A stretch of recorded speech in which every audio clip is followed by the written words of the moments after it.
Diesel power. Trains get strong. So steam locomotives continued to dominate the transportation scene well into the 20th century.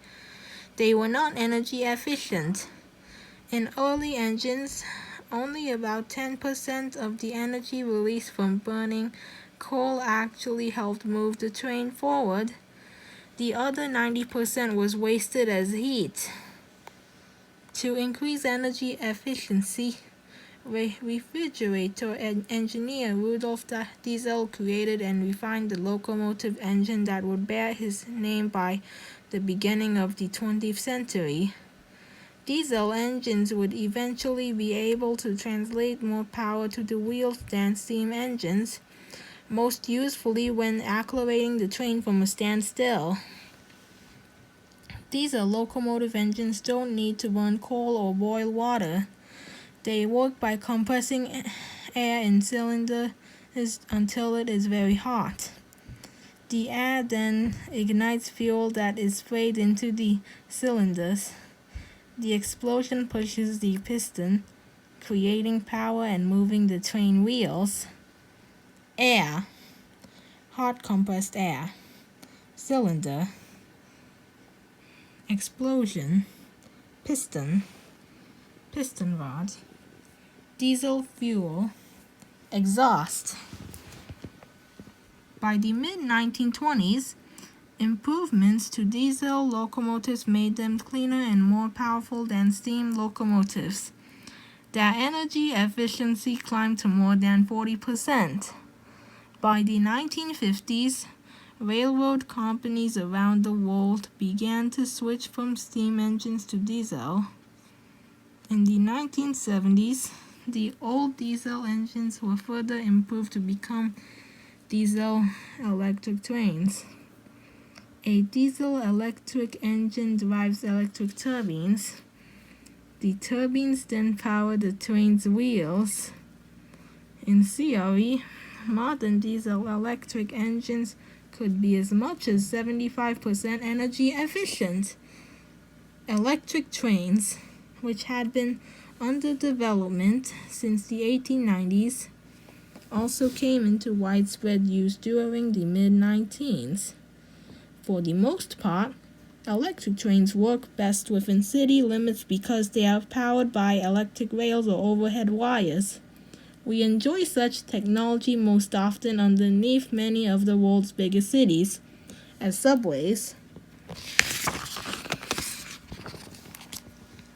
Green power. Trains get smart. The push for energy efficiency has made train travel cheaper. Less fuel is needed to power the engine, and greener.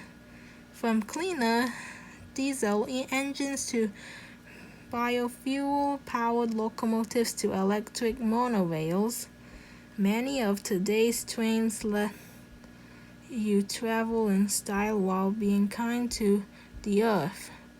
In fact, a trip on an electric or high-efficiency diesel-fueled train can be 2 to 6 times friendlier to the environment than other forms of transportation. When it comes to ozone-harming carbon dioxide, CO2, emissions, trains are the greenest way to travel over medium and long distances.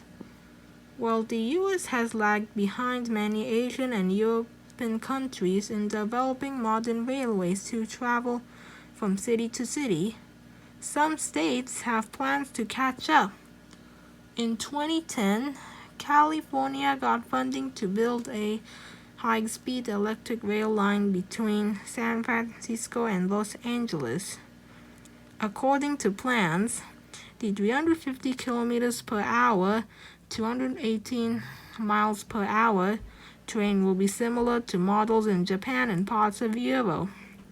This model will reduce the need for oil by more than 12 million barrels a year. As well, some United States rail lines recently began using 25% biodiesel in traditional diesel locomotives. Biodiesel is an alternative fuel made from renewable sources like leftover cooking grease, animal fat, or plant oils. It can be used on its own or blended with regular diesel. What's great is that many of the routes fueled by biodiesel plants are used for transporting grains. Just imagine a grain-fueled train used to deliver grain. What's your greenest ride?